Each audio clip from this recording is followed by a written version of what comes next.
the low 70s. So very, very weird weather here today. I hope you're all doing well. This is our Thursday session in which we call Talk with Wayne. And the whole idea is that you ask me questions. That's what I'd really like. That's the best thing to do. Make some comments. Excuse me. And if I don't fill up all the time with that, then I've got some topics that I'm going to talk about. So right now you should be seeing the relatively new, less than a couple months old, EAT community website. Mark's got up on the screen. Looks very different than it did previously. And I'm going to start out by just asking you to put comments in and thoughts about this website if you get a chance to check it out, and also about, again, what we talk about today. So again, I'll be keeping my eyes open for questions and comments. Mark's going to do the same because Mark is paying more attention to that than I do. And then I'll just start talking here about the topics that I'm interested in today. And then you guys can weigh in about what you'd like also. Had a very busy week last week and traveled a lot, and even, see if I traveled this week. Nope, haven't traveled yet this week. Will be again soon, but last week I was in Boise, Idaho for Boise and the metropolitan area of that for the early part of the week. Then I was in Shreveport, Louisiana, and back in eastern Colorado again to finish the Shreveport was a trip to Libby Glass, and I'm going to try to show some pictures. I'm trying to learn a new program that I'm not having the best of luck with that is called Google Photos. And it's not that I can't use it at all, it's that I can't get my photos transferred from my phone here, which is where I take them when I'm out on the road, easily over to Google Photos to where I can then just share them. So for example, trip to Shreveport was an environmental trip. I was looking at a company there called Libby Glass. Libby Glass makes a lot of the glassware, cups and saucers and bowls and plates that people all around the world use. Unfortunately, after the pandemic, when they were shut down, they decided that it was best to close their facility here in the US, and they've now opened a new facility in Mexico. I think that was a bad decision, but I never like it when we lose business here in the US. Love to hear about other people's thoughts on that. But anyway, the bottom line is that they have now moved to Mexico, and that's where they're manufacturing, but they were previously here in the States. This is an old site that they used to have here in the States, built in the 1940s, and it's very large and has a lot of potential environmental issues. So I was there going all around it on a day that was 100-degree temperatures and 100%, not quite 100%, but very close to the high 90s for humidity, and pretty miserable. Fortunately, did have a golf cart that I could go around in because somebody put a guess up on the screen as to how many acres 1 million square feet is approximately, and then think about what it means to just essentially walk back and forth, walk to the end of that 20 acres, walk back to the other end, back to where you were, and maybe do that 10 times over a period of about 3 hours, 3.5 hours. And I got some real exercise. I would have if I'd been walking all of it. Instead, I did have the golf cart to take around, so I eliminated probably 70 to 80% of that walking. Again, we're doing a phase 1 assessment of that, an environmental report. And then also that will hopefully be acquired by the people that I'm doing the report for. Before that, earlier in the week, I was in Boise and was there to do really 3 things. Look at new properties, and specifically we spent, Russ Biagni and I, who is my partner that's there in the Boise area, we spent about day, just a little less than a day, looking at brand new sites, and one in particular, the Idaho Department of Transportation. So this is the state of Idaho, their headquarters location for the State Department of Transportation. That's located in Boise, Idaho. And maybe Mark, you could pull up a Google map and just go to Boise, Idaho, and I'll point out where that facility is. So they're shutting that down. There's a residual number of employees that are still left there. There's probably 10 buildings on a 44-acre site, maintenance building, building for storage of vehicles and other materials they have. Their office building, they used to share the office portions of it with the state patrol, called the Idaho State Patrol. And now when they closed it, they were only in it alone. They had a laboratory, which is probably the coolest building there, one that I would hope we could expand and have our laboratory in. So zoom in on Boise there, Mark, and I'll show you where to go within the city. Go to the satellite. Well, stay on the street view for now. It is just above your picture right now is where the site's going to be. Just up above the where it says north in there is where this location is going to be. And it's just started raining here at my place. Okay, now you're getting close. It's back up to the left a little bit, Mark. There it says Veterans Memorial Park, and it's going to be fairly close to there. It's on State Street that you see there. Actually, it's now go to satellite view.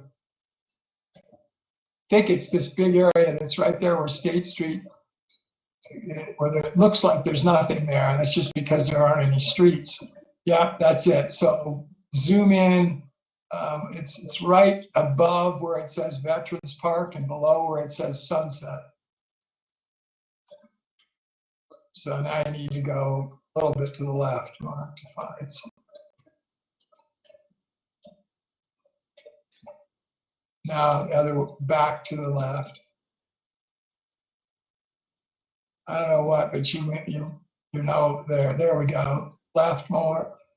All right, right there. Zoom in more.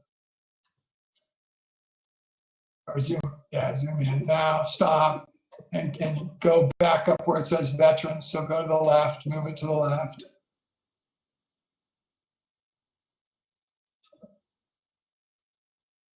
Now down, Mark. It's at the very top of the picture right now.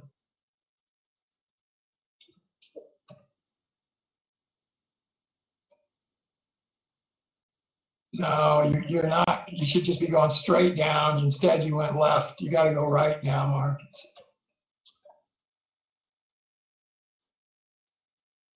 Go left right there.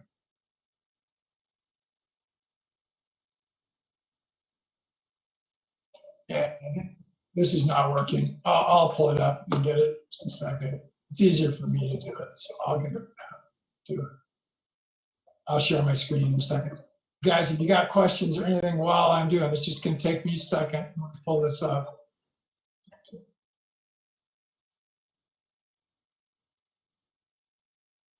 Switch it to me, Mark, so I have it.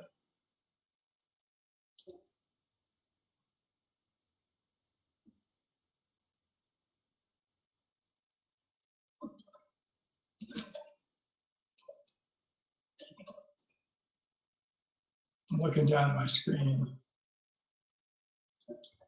All right, I'm going to share my screen.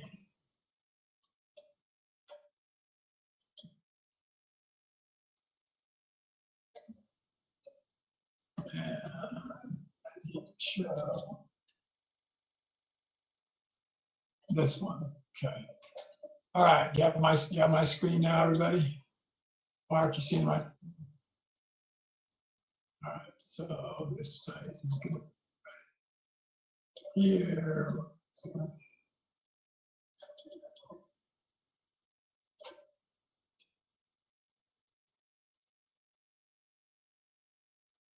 It's right here. This is the site right here. And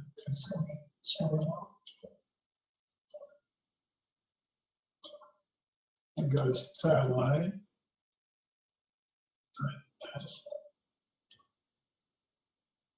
Keeps it.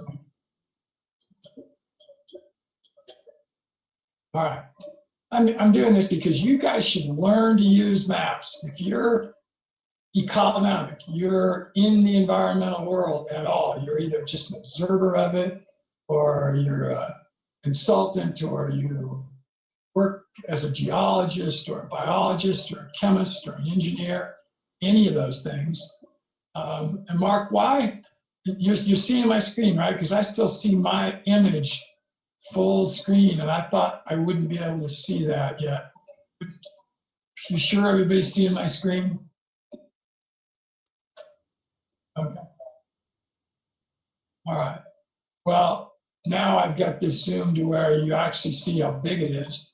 This is the corner of it over here. It goes all the way up to here. Then goes like this. It includes this parking lot up here. Goes over here. Goes this way over here. Continues out here. Includes all of this. Goes all the way down here. This was parking way back. At its biggest, this had several thousand employees that were here. And then back to here, and follows the road up to this corner again. These are state of Idaho vehicles that are stored in a lot right here. That's a fence around the lot. This is a maintenance building, really simple maintenance that can be done here. This is their primary maintenance building right here. So vehicles would drive in, and there's bays to service them here. This is an office area out here in front. This is a bigger bay right here that a bigger vehicle could go in. Again, what do you think the primary, what would be, Mark, you guess at this. What's the primary service in the state of Idaho that the Department of Transportation provides?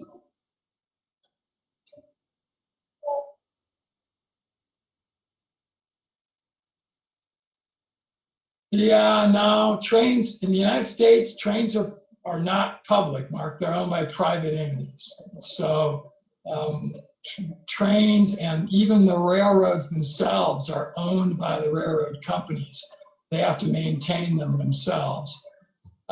This department would regulate them, but it's not anywhere close to their biggest service. You're not going to think of it because you don't ever have to deal with it. It's snow removal. Getting rid of snow, because I've heard this from several people through the years. The two most important issues to most residents as it relates to their roads are how they get their kids to school. So school buses, or in the wintertime, maintenance of roads, getting rid of snow so that they can get their kids to school and go to work. So getting kids to school, going to work, both of those have to do with road maintenance. And the road maintenance in most areas for snow removal is done by a combination of the states, the local governments, cities, towns, counties, and on the case of interstate highways, which there are 2 in the city of Boise, by the federal government. So state of Idaho does all the roads that are state roads, state highways. This street right here, State Street, even though it's in the city of Boise, it's not actually owned by the city. This is owned by the state of Idaho. It is a state highway. And the road maintenance of State Street would be by the Department of Transportation. The department has 8 maintenance facilities and vehicle storage facilities around the state where snowplows are stored. These are all snowplows right here, all these vehicles. And then these are other state-owned vehicles that would go out and do filling hot potholes, doing road care, and other things that were related to the Department of Transportation. So this is their office building. This is where the office people, the engineers and other people that would work for them would be. It's 3 stories. There's an office right over here in this corner right there. It's that corner office. It has bulletproof windows because, like I said, for a time, the state actually shared this office building with the state patrol, which is the police force for the state. The reason this site was abandoned by the state and they moved to a new one was primarily because they have a new one that's better. Also, because there was an environmental issue in this building. January of last year, of 22, there was some kind of a water break up here on the last floor of this building. And that's actually the penthouse. It's where all the equipment is. All the heating and cooling equipment for the building, the water mains, all of that kind of thing.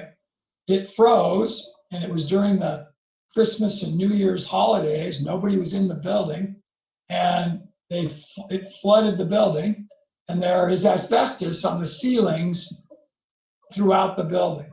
The asbestos broke loose, came down on the floor, and ever since then, not a single soul other than people like me doing surveys have been in the building.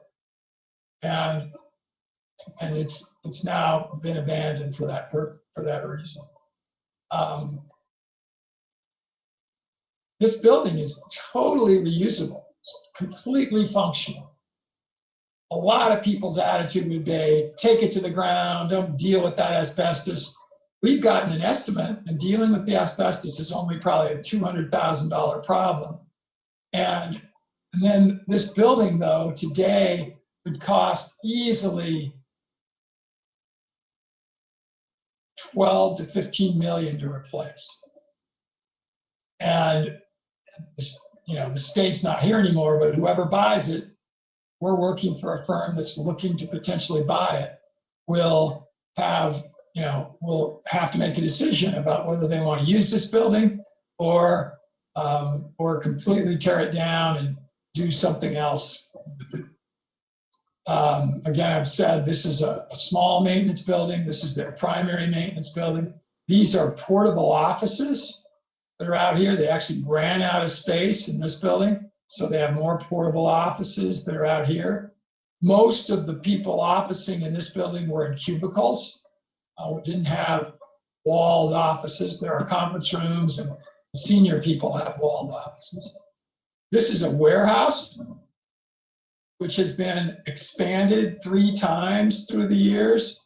This is the oldest section here, and then a little newer section from here to here, and a newer section here. So they store rock salt and different things that would be used to clear the roads. They store handheld equipment, shovels, safety clothing for their workers, reflective clothing for the workers to wear, all that sort of thing in this building.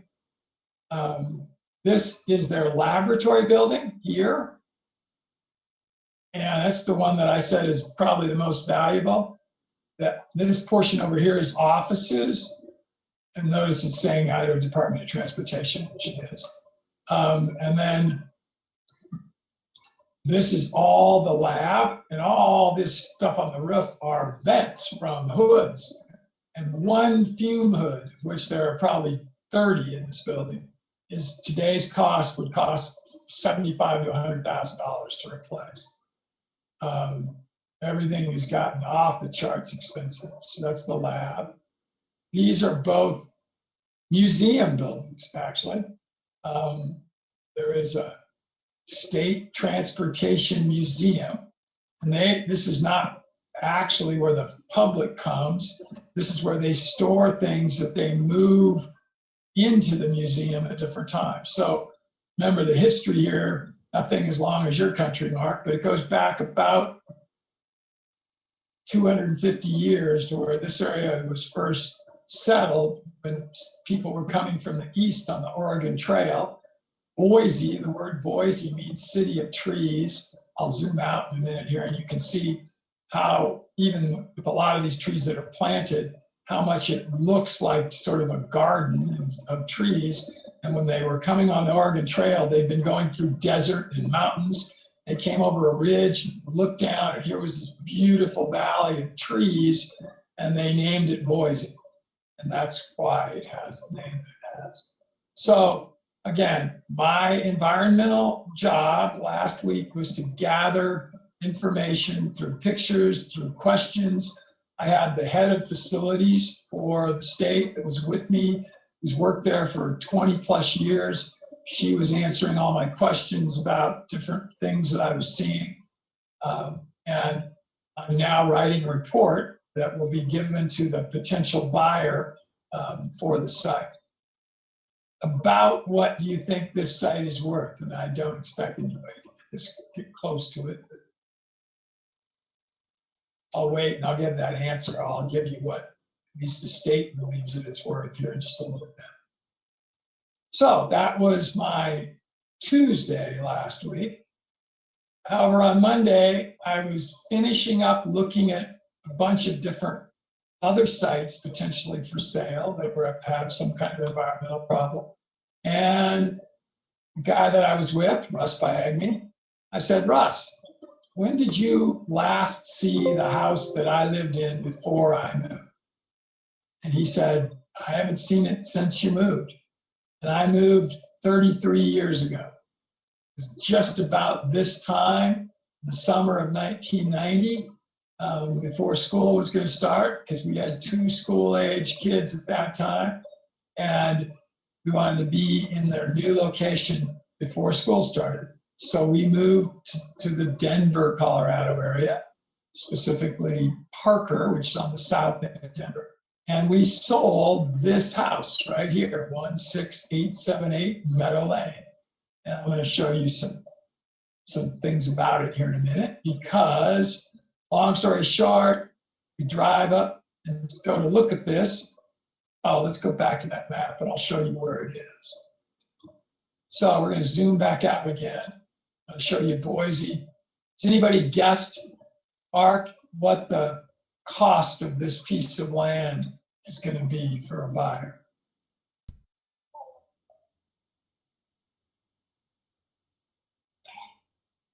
Right at 40 million. And we aren't giving any value to the buildings. That's just what the land is worth. Notice, look at all the development that's all around it. And then this is a beautiful area called the Boise River Kayak, I think, creek area. And all these ponds are developed into these roads around them. The day I was there, it was about 90 degrees. There are parking, people were parking everywhere here. There were kayaks and little boats and things all over. And then there's whitewater on the Boise River right here that people go down. So now I'm going to keep zooming out.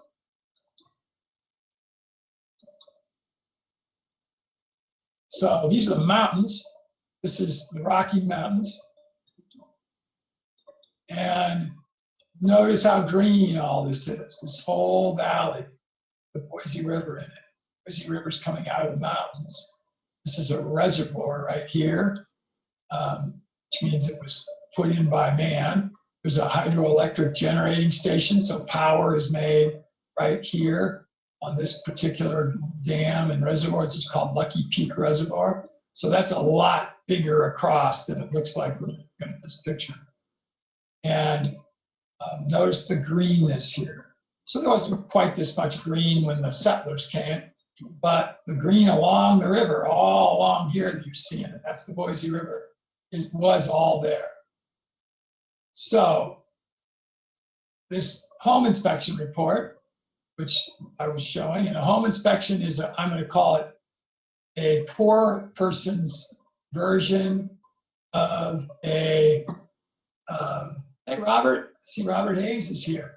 A poor person's version of an environmental phase one, which we've just been talking about that we're going to do on that site.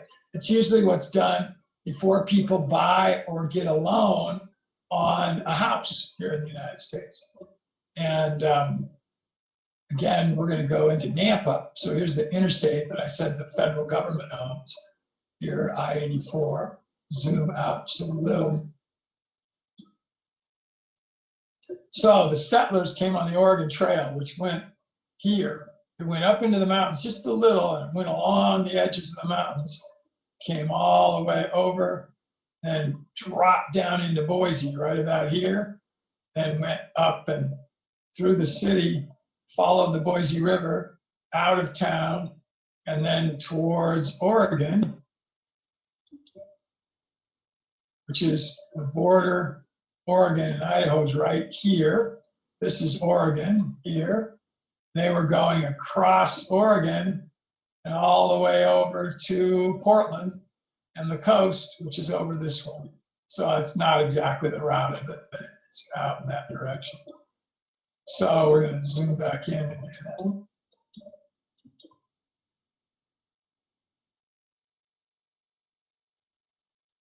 And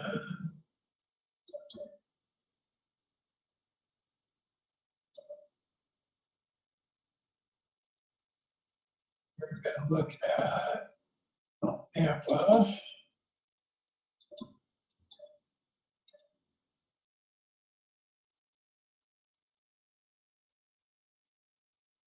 little bit farther out here. Right here, this area. And we're going to look right in subdivision, this one right here.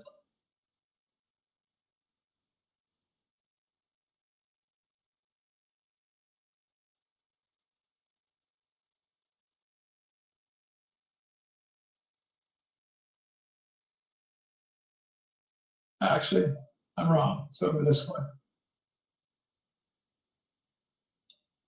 Oh, we're not there yet. I was too far left. So here we go. This subdivision right here. And that 1678 site, which we'll look at that report in just a minute, is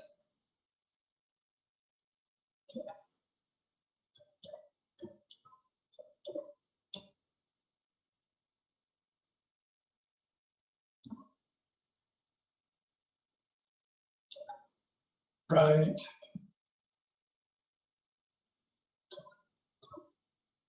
here.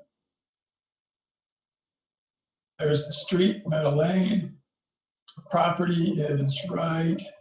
Property line's right, kind of goes through this tree here, right along the edge. It's next to a neighbor's little building right here. It's right there, up here, here, down here. It includes this lot over here and right here. So that address and that site's right there. Blow it up just a little.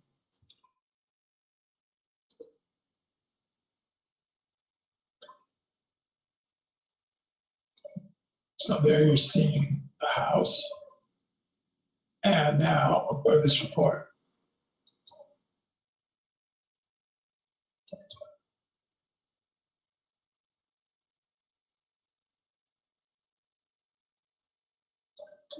These are the guys that did it, John and Rick Blakely. There's what it looks like from the front.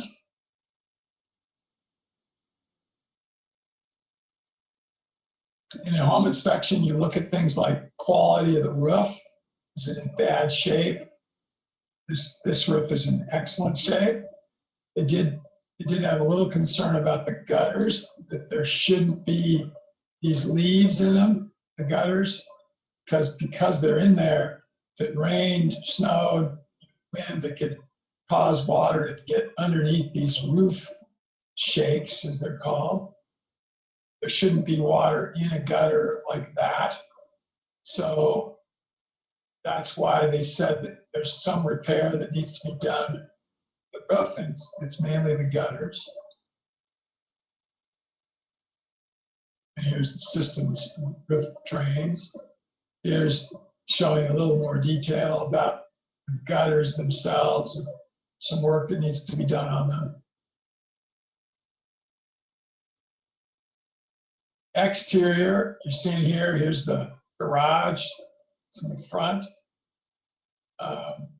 Here's a little different view. This is the back side here. And again, they found some minor things. This is really a small area. That's about 1.5 foot in size. And some of the siding there has broken off, so that needs to be replaced. Little things again there where there should be additional siding. That's a piece of wood there. Here, again, another one. Really pretty minor. There's another one. That was the same one you saw there.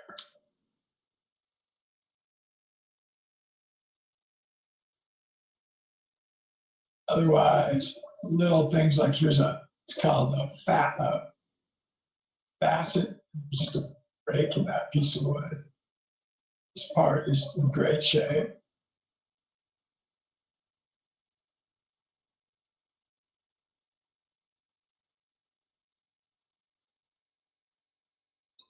There were a few issues with this electric socket here. You're going to see a close-up of that plug. Plug has got some issues. That should be checked out, dealt with. The grounds would be the grass and anything else. This is where the garage meets the driveway. There's some weeds growing there. That's mainly because the slope of this, which should be away from the garage, is over the years probably settled a little bit. And there's a little bit of water that's accumulated there. There's some places on this brick sidewalk that you can stub your toes. So that needs to be improved a little. This is where they had a hot tub at some point. We had it, again, as I mentioned, we used to own this house 33 years ago. How many people do you know that have ever repurchased a home they owned 33 years before? This home we loved because it's just the nicest place that we felt like we'd ever lived. This is a living room here, and it's just a little outdoor seating area right outside. The reason he pointed it out is there's a crack going through the patio here. A little bit of roof damage on these boards here. That roof, that just needs to be painted, right? There's a few other, there's the gutters again. That tree should probably be removed from growing over the top of the house. This is growing up. It's a vine of some kind. Again, that's potentially going to cause some damage. It's died through here. Should probably. This is the garage. Riding lawn. It's a 2-car garage. No issues with that. Door going, man door outside. This is up in the attic, showing insulation. It's really well insulated house. Here, you're going to see below here how thick it is. That insulation is almost 14 inches thick. That's huge. That adds a very high, called R value. This is the entry into it. No issues there. This is looking from that entry out to various different rooms. The living room's over here. This is a little family room over this side. And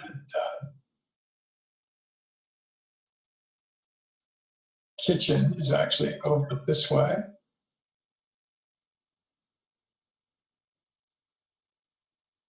You see a view of that living room. This is where that outdoor furniture you saw in an earlier picture is. This is a family room.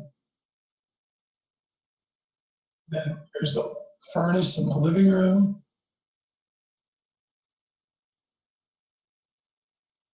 Huge, and I say furnace, it's a fireplace. That's 8 feet diameter. It's a huge fireplace. One of the things we really love.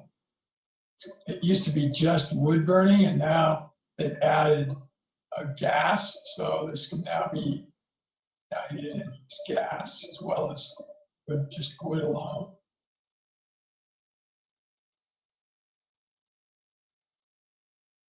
An exercise room, we're not going to have our a little eating area.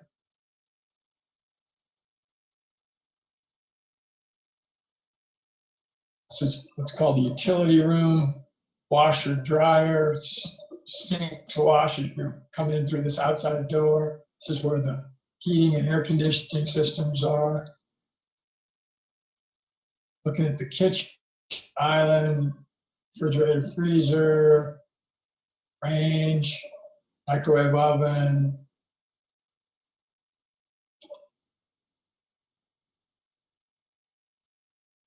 Different view of it.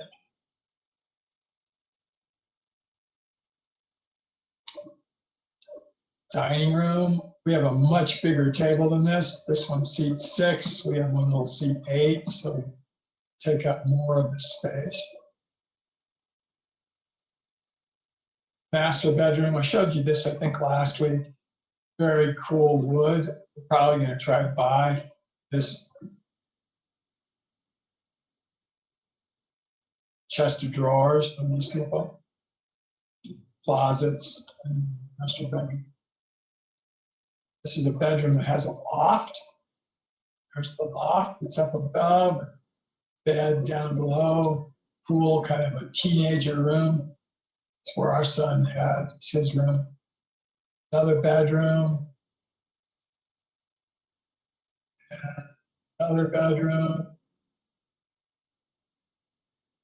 Finally, a last bedroom, 5th bedroom.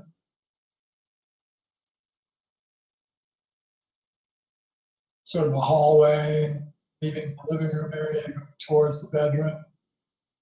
So back, looking back to the fireplace.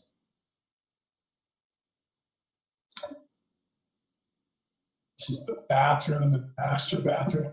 Just this is the people that live there, clothing. So it's just out there. That won't stay, obviously. So it looks really cluttered. Sinks in the bathroom. Vanity there. Shower in another bathroom. So the second bathroom.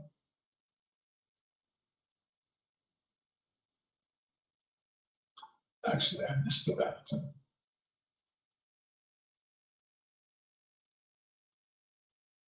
This is the second bathroom. This is the first bathroom.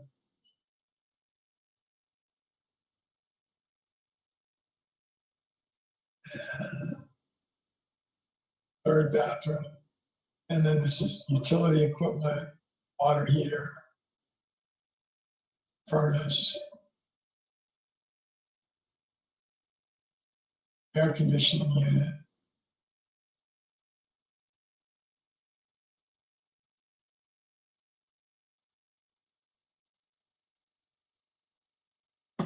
There's a washer or dryer, I'm not sure which. You've seen this room before. It's what I call the utility room. This is where the well is. It's a pressure tank, wells down. Crawl space under the house, getting insulated.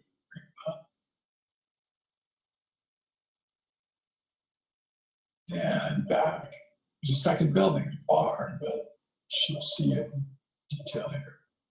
This is all the inside pictures of it. There's the building from the outside. The house is back this way. It's got 3 garages. seeing there, and a whole new other house inside of it, really. Inside the garage.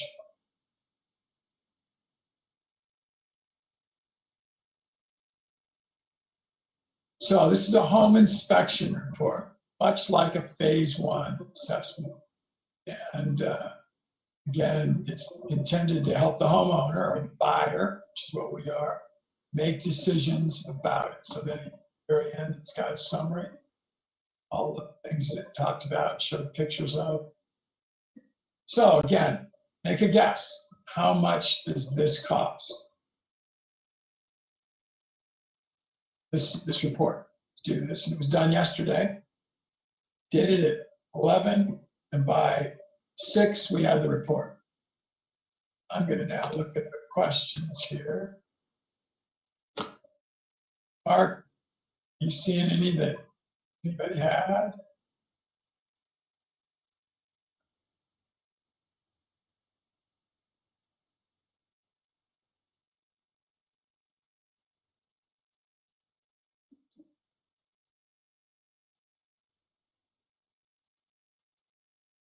Well, didn't do anything with X Point this week. That's going to be a project for next week. But what is she asking? So anything new? I've become now partners and friends with Robert Vicino, who's the founder. We're going to be converting a number of the Earthship homes there that other people call bunkers, but 80-foot units, that we actually own one in that area also, but we're going to convert a number of them to aquaculture facilities, aquaponic facilities, mushroom production facilities, conference center, meeting room, a shop, a stable for horses, chicken areas where we can rotate chickens, an alpaca rearing for basically nursery for when we would birth and have moms and baby alpacas for the first couple of weeks after they're born. There will be a herd of alpacas that will integrate with the herd of cattle that are already on the property.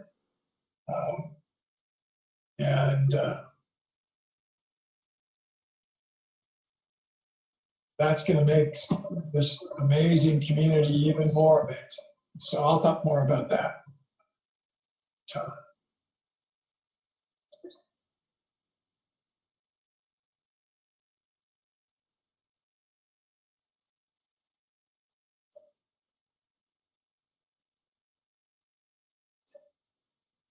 Okay, looks like that was the real question about X Point. So that's the status there. I have some other pictures that I'll show of X Point also. But again, I got to get them off my phone. As I said to start this today, I'm having a little challenge with determining how to take pictures in bulk, not one at a time, off of my phone, put them onto a document, anything that I want to do without copying over and over and over and over. Supposedly, you can use Google Photos, which is what this is. And here's even Canyon Creek that I put on here. But these were pictures I've showed you guys before because Russ and the current owner, Richard, right here, this is Russ, these guys took these pictures about a month and a half ago. And I was out there again the day before coming to the house that I was just showing you. So these were taken May 30th to June 2nd. We have another set that were taken July 8th. And here's the way these view lots will be that we're going to putting in out at the Canyon Creek site. It's like 100-foot cliffs that just come right down from where we'll have a number of these. And I was going to show you, and we'll actually finish up today, unless we get more questions, with this spreadsheet. because I'm working on this spreadsheet to be the spreadsheet for Canyon Creek. So I'm going to be very open to you, transparent about numbers. Most of these income numbers are not accurate because this was done for another site. Just getting started with this, but there are a number of things that are already done and they are accurate. So example, initial investment we're going to be getting is 3.5 million. And we're going to spend this number. It isn't 245. This will show you with spreadsheets, you always make mistakes. You've got to be correcting them. Going to buy it for 2.3 million, and then we'll have about another 50,000 in closing cost. So that's the cost for the land acquisition. You always want to put in a contingency. We've used a contingency of 5% throughout this model. And when it's all done, I'll work on it both offline, also when I'm doing the webinar next week. The income sources will not be exactly the same as this. This was created for the site that I know I talked about several years ago, which is called the Gentry Trust site, 5,000 acre site in southwest Kansas, right on the Oklahoma border in Kansas, where we would be doing all these kinds of events at that site. The site here in Idaho is only 260 acres. It's not big enough to do some of these things, but we will do ultra running, walking races. We'll do those there. We'll do mountain bike races there. We'll have plenty of room to do those. We will do adventure races there. We will do fishing there. We will not do waterfowl hunting. There isn't enough area to do that. We won't do big game hunting. We will do a little dog training, not nearly as much as we were going to be doing on this site. Birds of prey training, do a little bit of it, not nearly as much as we would have done. We don't have enough land to do dog field trials and tests. There will be day visits. People will come there to stay in one of two places that we'll have for either VRBO or Airbnb types of stays. I'll be putting those in. Vacation stays are similar. They'll be the same kind of thing. There really will be a store. Commissary is probably not quite the right word. That's a military term. But we'll have a little store with a clubhouse that we'll be making some money from. We'll actually we will be financing some people's deals. We're not going to put revenue projections for that in quite yet. We hope we can get some grants down the road, but we don't expect them, and we won't have that in yet. We'll have lot sales and we'll have lot leasing. Those will both be in here. This will be similar to XPoint in that way. A lot of these kinds of activities. Everything you see on here, including the dog trials and other vacation stays and so on, will be done at XPoint, South Dakota. The expenses will be all kinds of them. Still have to do a lot of work on this, but I wanted to show you it's very broad. There's capital improvements, what we're doing.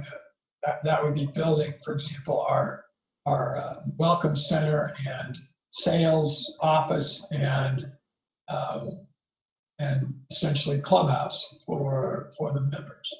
We don't have bunkers to do that in here, so we'll actually be using shipping containers, and we'll have some that are linked together, like there'll be two of them with a roof in between them, and in between areas where we'll have our office type of meeting area for people. There'll be rentals of things that we'll have to have. There's going to be marketing and advertising costs. We'll have equipment that we'll have to buy. We'll have supplies and materials. We're going to contract for different kinds of things. There'll be fuel costs, administrative costs, professional labor costs, travel, accounting, legal, recreational labor, construction labor, utilities, insurance, land acquisition. Already talked about that. That's a one-time situation. We won't have more of that. And another category, which is kind of like a contingency. Down here are all the assumptions. So in the capital improvements, there'll be trail construction, trail maintenance, road maintenance, primitive camping construction, improved camping construction, overnight lodging construction. So all those are under the area of capital improvements. And then we'll have rentals that we'll have to have for costs. There'll be facilities like outhouse and other things, lighting, marketing and advertising. Where's that? Well, brochures, written materials, internet advertising, different events that we do, offline advertising. We'll have equipment we'll have to purchase. We'll have contract services, hire race organizers, caterers, others. This is the revenue from ultra running, winter training race, annual training camp, mountain bike races, winter training. Again, we won't do these at Canyon Creek, but we will at X Point. Everything you see on here we'll do at X Point. And here's assumptions for lot sales, various different sizes that we'll have. 4-acre lots will sell at $250,000 each. 10 acres at $350,000. 35 half-acre land parcels that we'll use for leases rather than selling them. We'll actually build homes for people since it's eco home construction. There'll be annual association fees. So notice I haven't capitalized this one yet. So by next week, this will be all done. I'll be able to show it to you in its entirety with all the numbers being what we believe is good for assumptions and projections. So I have 8 minutes till we're finished. And let's fill in a few more things here. I was just working on overnight stays, and we're not going to have any in year one, so these will be all zeros.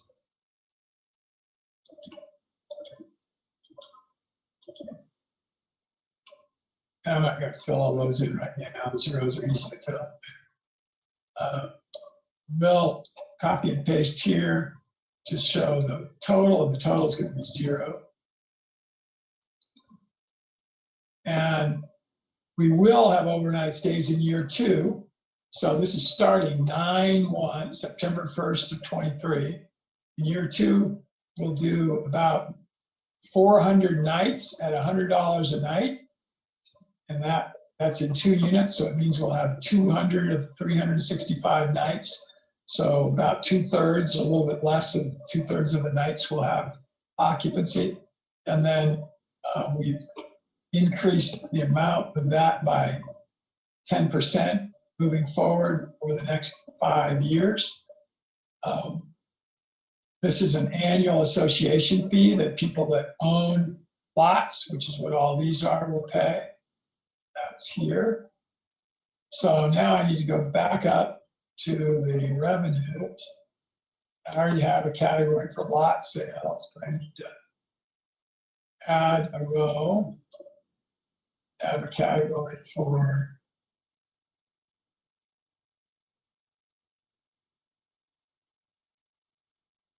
eco home construction.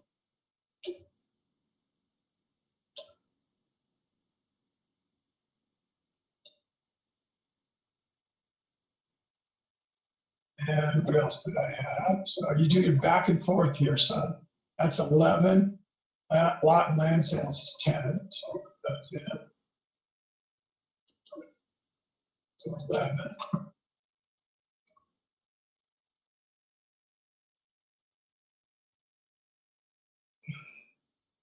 Oh no, lot and homes is 10. It's eco construction.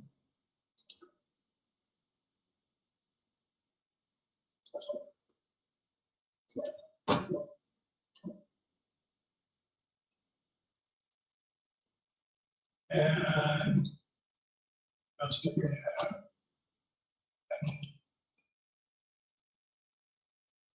Overnight stays, annual association fees. So association fees.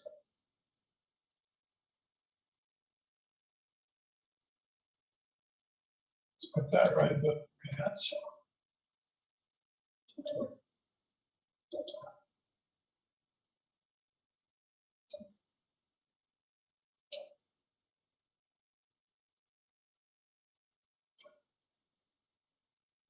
That's 12.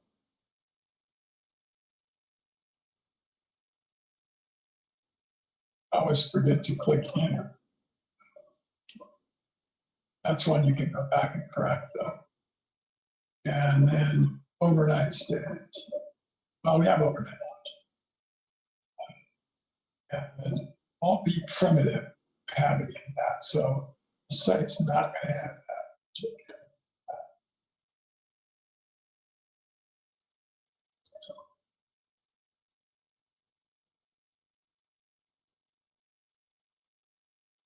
I'm actually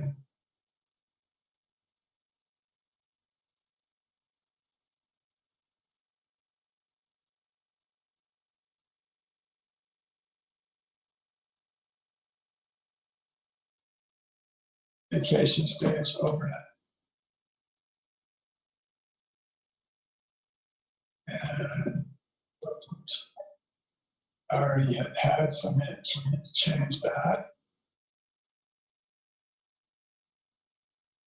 That's going to equal. So you're going to see an equation here equals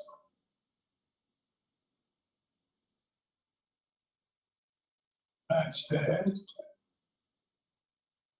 So that in, copy that, paste it all the way across up to month 12.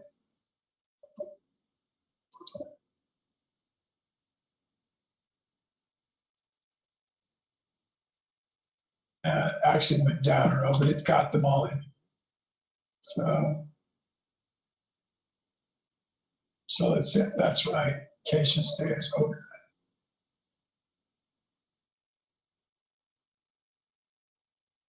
I didn't put them all in yet.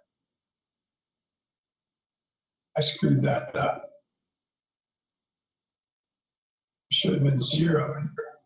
So there's a mistake in my math there. I'll go and correct that. I don't want to waste your time making those corrections. But anyway, you should learn how to do this. Use these, learn how to use spreadsheets. Learn how to use AI. Talked about using AI. I didn't do any discussion of that today. But there's just so much we can do with these little phones and in terms of pictures. All our photos now are taken with this. I don't know if you've seen this movie that's out now that competed opening weekend with Indiana Jones, whatever its most recent version was. It had a $260 million budget for Indiana Jones. First weekend that it showed here in the US, which was several weeks ago, Deb and I went to it. Its volume of sales was exceeded by a movie that came out the same weekend, was shown in less theaters, and it only had a budget of 15 million. It was all made with these kinds of phones as their photographing devices, videography, rather than a very expensive multi-$1,000 videographer's camera. So it's amazing how good the quality is and what you can do.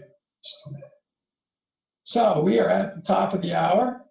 Mark, any other questions, comments?